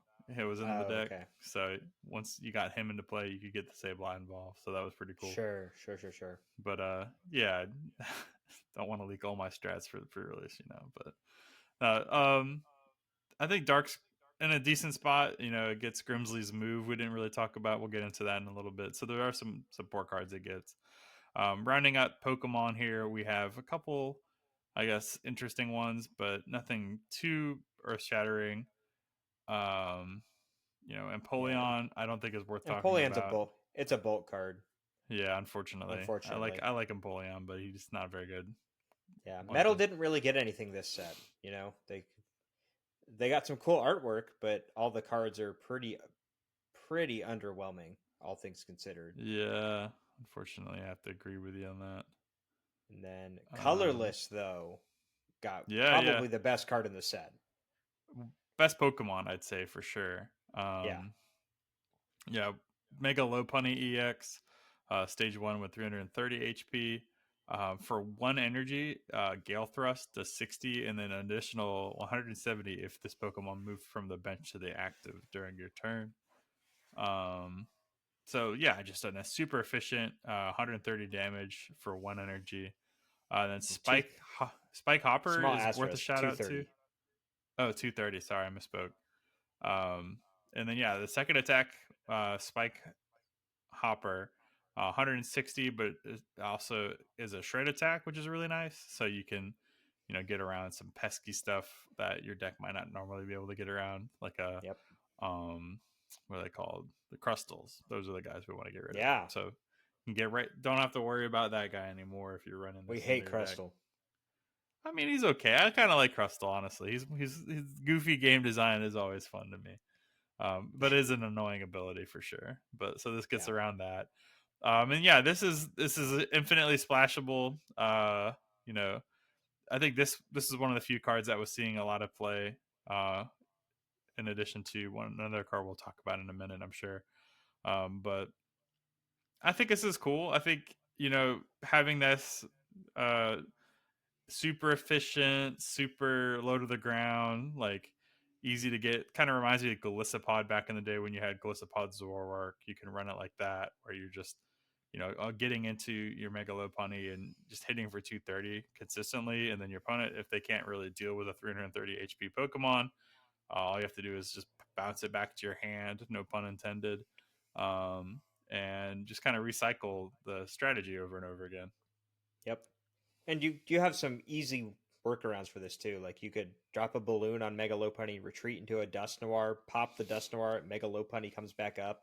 You get to attack with it again, and you are also placing those extra damage counters. Like, and this is like you said, infinitely splashable. We've been seeing this in all sorts of decks in Japan so far, even as just a 1/1 line. Because again, it's an easy cornerstone answer, Mm-hmm. and it's almost like the Blood Moon Ursaluna of this set, even though it is a stage one, just because it is so efficient to have a single energy attack that does 230 damage. Yeah, and that's a Just being good able, it's a good it's point a to good hit. number. Yeah, It's a very good number. cornerstone answer, and like yeah, just kind of deals with all the jank that some decks are just Exactly. having a hard time dealing with. Yeah, yeah. Like notably, you do miss out on KOs on things like Goldango, Raging Bolt, obviously any of the stage two EXs. But I know, in addition to just being like a splash tech card, like I said, there has been a concerted Mega Lopunny plus Bombs deck that has actually been doing decently well. So, outside of Psyduck, where even then you can play around Psyduck by retreating into Klefki and then playing a Jet Energy to get your Mega Lopunny back into the active spot. I mean, there's just a lot of cards that have a lot of really good synergy with this card, and I will not at all be surprised to see it make deep runs in tournaments once it is legal. For sure. So that rounds out all the Pokemon. Other than we can go scroll down real quick before we get into Oh, trainers. Diancie. Yep, talk about Diancie. So this is probably after Megalopunny the best Pokemon in the set. It might Sure. be better than Megalopunny, arguably. Mm, I mean, just particularly what it gives Gardevoir. Um, I think Megalopunny will be more splashable and played in more decks, but this one, Mega Diancie being what it is really annoying for me. If you were tired of Gardevoir before this set, I hate to break it to you, but the game designers don't know when to stop giving Gardevoir more tools. sure. Mega Diancie, it's a 270 HP mega basic Pokemon with the ability Diamond Coat, which just says that this Pokemon takes 30 less damage from attacks. So effective 300 HP basic Pokemon that, with Gardevoir already running the Bravery Charm, goes up to 350 HP. Um, and yeah, it has a really, really good attack with Garland Ray. I don't think that's the actual name of it. These are all translated before the set release came out, so that's fine. If it's a different name, so be it. But it does 120 times. You can discard up to 2 energy from this Pokemon. This attack does 120 for each energy discard in this way. So just a nice, solid, basic answer. 240 is, like we just talked about, a really good number right now. Um, Discarding energy is not really a downside, and the fact that you can damage your Mega Diancie, move the damage off with Monkey Dory. So if you put like 6 damage counters on there, move with 2 monkeys, you're hitting for 300. Yep. So you're basically dealing with everything that's majorly concerning. And the best part about this card, I'd say, is the weakness. So one of the hardest counters to Gardevoir decks was Dark Pokemon. We had a glut of good Dark Pokemon kind of counter that deck. This guy is weak to Metal, so just a really annoying like weakness in a lot of ways. Not a lot of crossovers to help deal with it. really hard to eliminate unless your name is Golden Go. Hmm. So, yep. Uh, don't expect to see this in every Gardevoir list. It's really easy to slot in. Excuse me. Um, it's more efficient as an attacker than. Oh my gosh, I got the hiccups. It's a Give me good one card for second. sure. You're good. You're Yeah, good. It's a good card for sure. We've seen it see play since its introduction over in Japan. Um, and 300 effective HP, like that's if you're hitting it one time, So for each true. successive time that you have to hit it, Diamond Coat just ticks 30 more damage up in that effective HP category.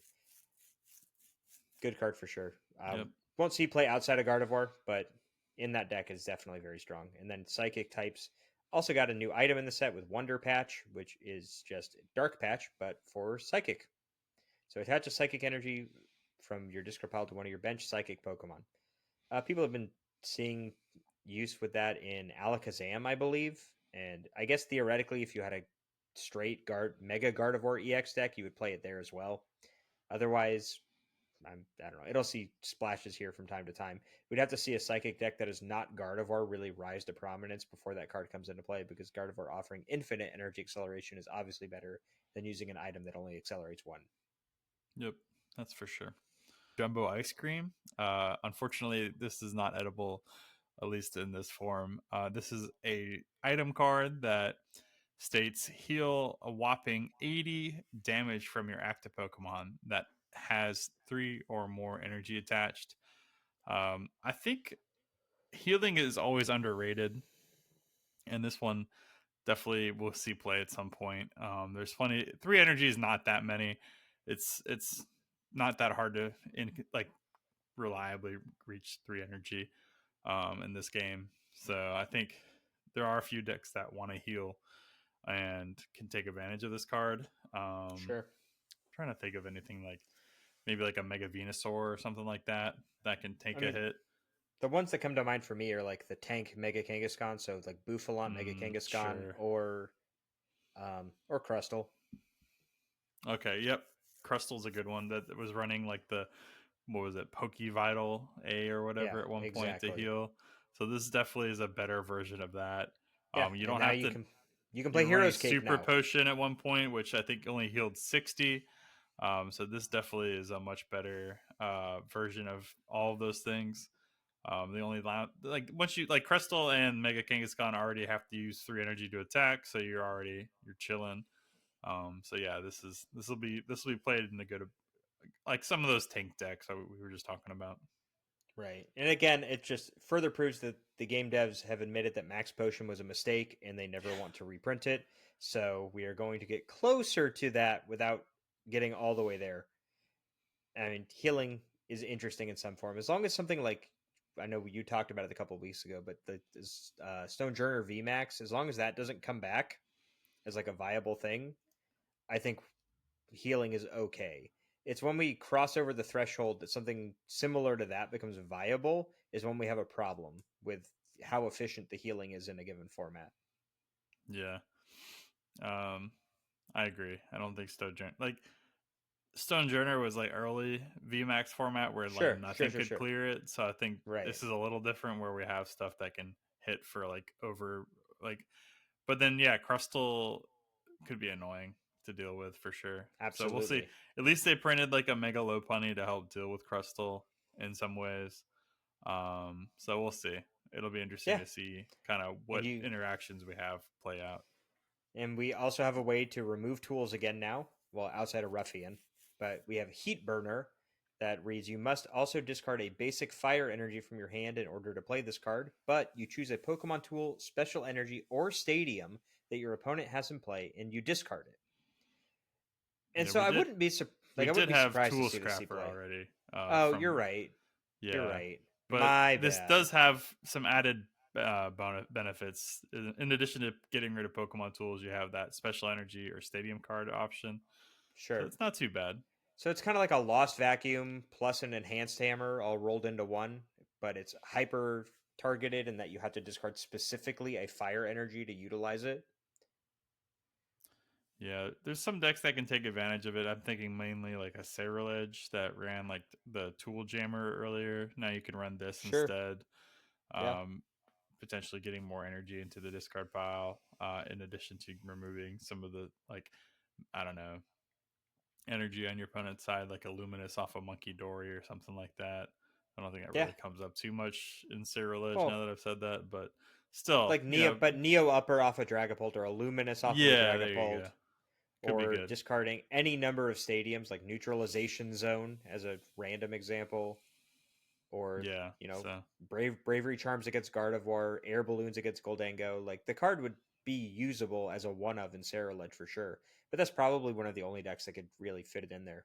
yeah, we'll see. I mean, if it gets to the point where fire becomes a more prevalent deck and like those energy acceleration decks we were talking about are good, like I could see this getting thrown in there. But yeah, most of the time, Tool Scriber is a better version of this card for sure. So we'll see how much impact this card makes. Speaking of another card that probably won't have much impact, Sacred Charm, Pokemon Tool, where it says this the Pokemon this card is attached to takes 30 less damage from attacks from your opponent's Pokemon that have any abilities.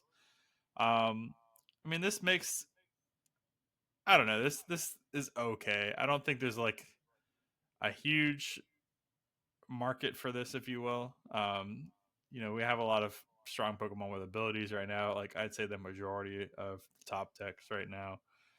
I mean, look at Cornerstone. Like people had to put stuff in their decks specifically to deal with the Cornerstone Ogerpon because of the fact that that shut off anything with an ability to be able to damage it. Sure. This is like, I don't know. This is just bad. Like there's not a lot of use cases where 30 damage really like tips the balance in your favor. Um, yeah, and you can either remove it or just hit with something else. I don't see where. I mean, do you see anywhere where this would be playable in this format No, or any no. future format? Unfortunately, like it falls in the same vein. Like I remember having the same conversation. I think when we talked about the Stevens cards back Yeah, and doing Destined Rivals, like reactive cards like this, or cards where your opponent gets a say on whether or not this card is effective for you, rather than you just being able to immediately take advantage of it. Just it's almost never good. Like the break points are not severe enough in the given format for this to really matter. yeah. I mean, we had like Eviolite way back in the day, but that was in a format where I don't think there was tool removal, or if there was, it wasn't played heavily, and like Right. the And the damage HP output numbers were was, yeah, so much lower that exactly, that was actually relevant. Like, or being able to stop um, 130 from like a plus powered Resher Ram was actually a relevant breakpoint because you prevented your opponent from taking a one hit KO.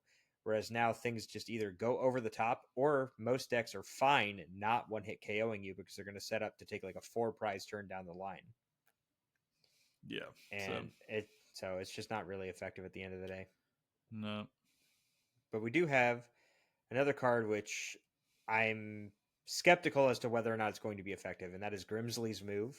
So you look at the top 7 cards of your deck, choose a dark Pokemon you find there and put it onto your bench. Shuffle the other cards face down and put them on the bottom of your deck. You cannot play this card during your first turn. So notably, you choose a dark Pokemon, not a dark basic, a dark Pokemon. So it's kind of like a Tatsugiri EX attack, but specifically for dark Pokemon, and you only get to look at 7 cards. So I think I referenced this last week, where if like you played a deck with 1 basic and 4 Cinderace from Mega Evolution, and then just went through and tried to play Grimsley's Move to get out like Mega Gengar or Hydreigon EX or insert big dark type Pokemon and then Cinderace attack to accelerate energies onto them and kind of go from there. It's a neat meme deck, kind of in the same way that the Tatsugiri toolbox thing is a neat meme deck, but I really don't see a world where this will ever be an effective, established, strong archetype. yeah, I'd agree with that. I think it's a cool interaction. We've seen it with like Archie's Blastoise back in the Sure. day. Cheating the stage two directly into play, where you don't have to play the basic or the stage one or like anything else to get them out. It's kind of cool, and it's not that hard to get into stuff like that into play with what we have in the format right now. We have Academy at night, and you could run some other things. There's like the Watch Hog, or not Watch Hog. What is it? The Gumshoes. Gumshoes. You have Yeah, that. So I mean, I'm not saying that there's just options, which is cool, but yeah, at the end of the day, is this really gonna like, oh man, this pushes dark over the top? Like the stage 2 dark Pokemon was so bad and it was just too slow to get into play. The fact that you can't play it on the first turn kind of stings. And then yeah, I don't really see a world where like this swings any deck in no, your favor. Like maybe getting the Mega Gengar into play a little faster is kind of cool, but I don't think it's gonna win you like the majority of your games every time you get it out or something like that. So right. I don't know. Especially because you have to use your supporter for turn to even do that to begin with. Yeah. So pretty And Dark ineffective. just doesn't have a lot of onboard draw right now, I don't think. So yeah, I No, don't know. I mean outside of Pheasantipity, obviously, but Sure. yeah, that's for every deck, not just dark types. Mm-hmm. But definitely stronger card coming up next is Dawn, which searches your deck for a basic, a stage one, and a stage two. Puts them into your hand. So we've seen various other search supporter cards really come back into vogue the past kind of 9 months or so, ever since Badu came out. So we saw Jacques has actually seen play from time to time. We've seen obviously Brock Scouting. We've seen Cyrano see play, Mm-hmm. and now Dawn is kind of heralding like the deck that this seems most effective in is probably either something that is playing multiple stage two lines, like you referenced earlier, where you can grab the stage one from one line and the stage two from another one, and then another random basic, or you go get something like Noctowl plus Pidgeot plus a Terra basic Pokemon, and suddenly you're off to the races because you fan called for Hoot Pidgey on turn one, and then you just go Dawn for, like I said, like Terapagos, Noctowl, Pidgeot, and Noctowl for Rare Candy for the Pidgeot, and some other card, and you're just boom, you're set up. Now, is that strong enough to win games? That remains to be seen. But I think that it makes it obviously makes the decks inherently more consistent. A lot of these Noctowl based decks were playing a copy of either Brock's or Jacques or Cyrano at some point in time, and Dawn just seems like a much better fit for those in particular. Yeah. I think yeah, we've seen the rise of Pokemon search supporters the last few formats. I mean, another deck that comes to mind is Dragapult, like being able Oh to yeah, get your main attacker that's a stage one, stage two, and then like the draw Pokemon the stage one, and then yeah, a Monkey Dory or something like that. Really powerful. It doesn't like limit it to non EXs or anything like that. It's very flexible. So yeah, I expect this one. This is kind of my favorite card of the set. Not just as a Dragapult player, but like it just ends up helping out a lot of decks. Like in a Grimmsnarl deck, I mean, I guess you don't need it because you have the stadium, so you're not right, you're not too dependent upon something like this. But like there's other decks that just really struggled. Like I think just really struggled to get set up and get the stage twos, stage ones, and all that stuff. Like I think Dragapult is probably the one that comes to mind, and this really helps with that. So I'm excited to try this out in Dragapult for sure. And yeah, I think it'll be pretty good. So rounding out the last supporter we have, Fire Breather. It's a solid one, I'd say. It's basically it just says search your deck for up to 3 basic fire energy mm, cards and put them in your hand, then shuffle your deck. Oh, sorry, I'm back in Silent days. We are up to 7 basic fire energy cards. So way more than we've seen before, I'd say. I don't think there's anything that comes close to this many fire energies like this. So no, yeah, this is quite a lot. I mean, most decks don't run more than 14 energy, I'd say. Charizard historically has run really low amounts of fire energy and just right, like 5 or 6. So there's some decks like Cerulege where this might be good. Like you could, if you can go second, get a fire breather and then squawkabilly it away or something like that. That would be pretty good. Um, but yeah, I don't know. I'm I'm sure this will get played at some point. Like I could see like kind of what we talked about earlier on with the Charizard XEX. Uh, Mega Charizard XEX deck with Oricorio. Like the Fire Breather really just gets you going. Like you just need one of these, and you're set up for all your attacks for the next 2 turns, 3 turns, or whatever. Um, yeah, so I could see where that would be good, and you can like supplement like a Reverum or something like that to draw, or I don't know. I think I don't.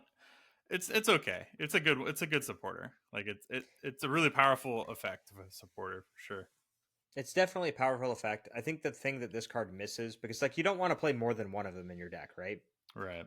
Like the second one, you're almost never going to be able to get the full effect out of. Sometimes you might not even be able to get the full effect out of the first one.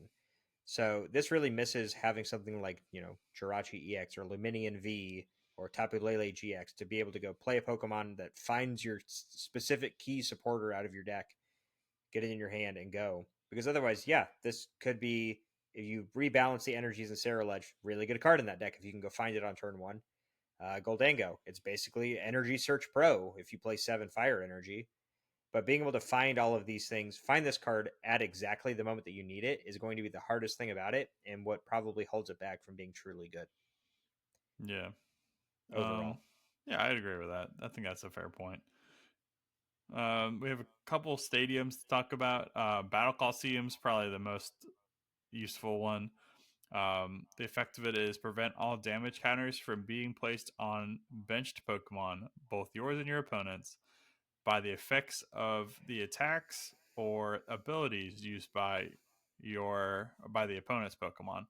Um, so whenever it's your turn, or whenever your opponent is trying to use the Monkey Dory to put damage counters onto one of your benched Pokemon, this says nope, and those damage counters just evaporate essentially, and do not get placed anywhere on your side of the board. They can still target your active, but this helps a lot when we talk about stage 2 setup decks or something like that, where your opponent's able to, like, or a Dragapult. Like if we're trying to Phantom Dive, this allows you to just say, nope, you don't get to place any damage counters on my bench. Yep. So this is okay. I think people were a, a little too hyped for my thought on it. Kind of talking about like the same thing we did with the charm up above, where this is um, it's like a defensive posture that's easily counterable if you just run a counter stadium. Sure, you have to find the counter stadium, and that's a valid point. And it's a strong effect to the point where it will make a difference in games and will be annoying. But I don't know if it like swings matchups essentially. You know what I mean? Like, I don't know. Maybe Monkey Dory, if you can shut off Monkey Dory, that's huge. Like that shuts off Gardevoir from being a very good deck at this point. But I don't think like Gardevoir can just be like, okay, cool, I'll run 3 stadiums, 4 stadiums, and or just Exactly. probably 3 stadiums, and I don't really need to find it every turn. I just need to find those stadiums when I need them. And like, if you're running Battle Coliseum, like there's probably other stadiums you'd rather be running for the most part, since it's such a defensive one.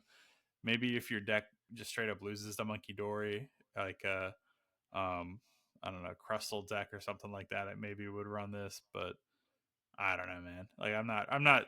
I think people were kind of overreacting to this one in my mind.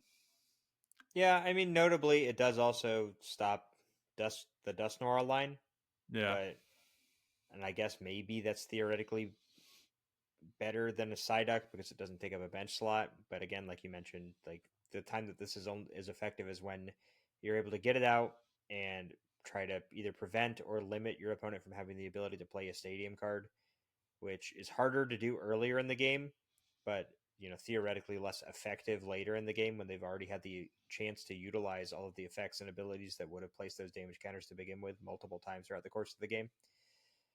I mean, it'll still probably see play at some point. Like you said, yeah, if your deck hardcore loses to Monkey Dory or to Dust Noir, maybe you just splash it in.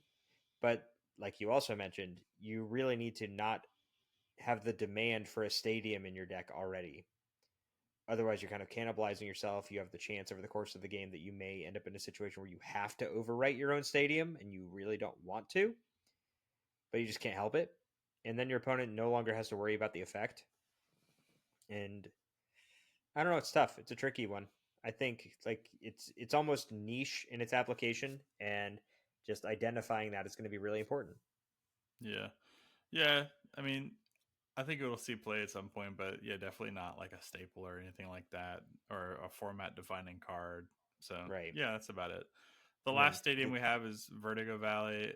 No, it won't see play. Nah. So, but that's our set review. I know these always go a little long, but you guys seem to appreciate it, and we don't mind talking about it. It's always fun to see what kind of is around the corner and like kind of get the first few thoughts on a new format. I'm not blown away by most of the cards in this set, if I'm honest. There's a couple that I'm like, Dawn seems good. It's just another consistency card for stage 2 decks. Um, I mean, Diancie, Megalopunny are good Pokemon. But like, and there's some cool Pokemon like that would be fun to try out, but nothing like, oh, this is a new deck coming around the corner. I know we talked a little bit about the Charizard deck. I could see like people trying to make that work, but I'm not gonna say I don't like starting out like the problem now is we have a metagame established. This has been established over the last 3 years now, and we have like a card pool that's existed for so long that works well with each other that is figured out. And so anything that hmm comes in either has to like blow it out of the water or slot in alongside that existing card pool for it to really make a meaningful difference. And there's a couple cards in here like the Mega Diancie that you can slot in right alongside what we already have with Gardevoir EX. Charizard, you can try to slide in along the Charizard EX deck, but for the most part, there's nothing like Mega Gengar isn't gonna like change the format. I don't think No, there's nothing in there. Like Mega Lopunny slots in right alongside what we already have. It seems like this is one of those sets where stuff is gonna slot in a lot more than kind of shake the meta up in my mind. for sure, for sure. And I think that you won't really feel the impact of a lot of the Pokemon directly outside of maybe Lopunny ahead of rotation. Yeah, And you need the overall power level of the format to kind of diminish a bit before any of these things can really rise up and see play. Again, with the asterisk of Lopunny will at 100% see play as soon as the set is legal. But other than that, it's going to be kind of like Dawn, like you mentioned, is the big breakout card, and then you get some new tools for a couple of decks with like Diancie, and maybe there'll be like a Turbo Absol deck now with Toxtricity in the mix. You can that's kind of true. get away from Toxtricity some of could the see other, some play. yeah. That's a decent. It's definitely a decent card, and having a way like we've seen the reason that Gardevoir has been so successful for so long is that it is the one that can generate damage on its own board on its own terms and then bounce it all over with Monkey Dory as it sees fit. So being able to loop energies back into your deck through either Energy Recycler or Super Rod or Penny a basic up, and then next turn you shuffle it back into your deck with some supporter, and it ends up back in there for you to accelerate it back out, get the damage back into play, move it over that way. So being able to again be proactive with how you're applying those damage counters makes it more intriguing of a card to look at. And it's not as fragile, I feel, as something like electric, mostly because some of the dark attackers are just better than the electric type ones. And there's a few other things like the Toxel we didn't talk about, but has Call Hmm. for Family for 2 basics for 1 dark energy is significantly better than Tynamo, and it also has Oh yeah, 70 HP, which is significantly better than Tynamo. Um, so I don't know. I feel like I wouldn't be surprised to see that maybe make a splash as well. that's So fair. some fun stuff to play with, but nothing that's like out of the box. This is the new big thing. Go do this. Yeah, I mean, we saw like Marnie's Grip Snarl kind of do that. That was like the last deck I think that was like a case study of this is deck. Here is deck. Go play with deck. Like the two battle decks in this set, the Mega Gengar and the Diancie. The Mega Gengar, I guess it was its own standalone deck. I don't know. Did the Diancie deck does that have a Gardevoir EX in it? Probably not. Nope. But It's just a bunch of basics in stage one. Like it's terrible. yeah, so neither one of those is like anything that really strikes fear into your opponent if they sit Yeah. across from it or anything like that. So, but that's not to say a lot of these cards will be fun. There's a lot of cool strategies and stuff we can implement from them, and lots of cool stuff that we'll have to see how it shakes out. Like some control stuff with the Palmot, some I don't know. Is there anything like I want to try the Rotom deck? Like make that for my friend. That sounds kind of fun. Any silly decks you're looking forward to try, Aaron?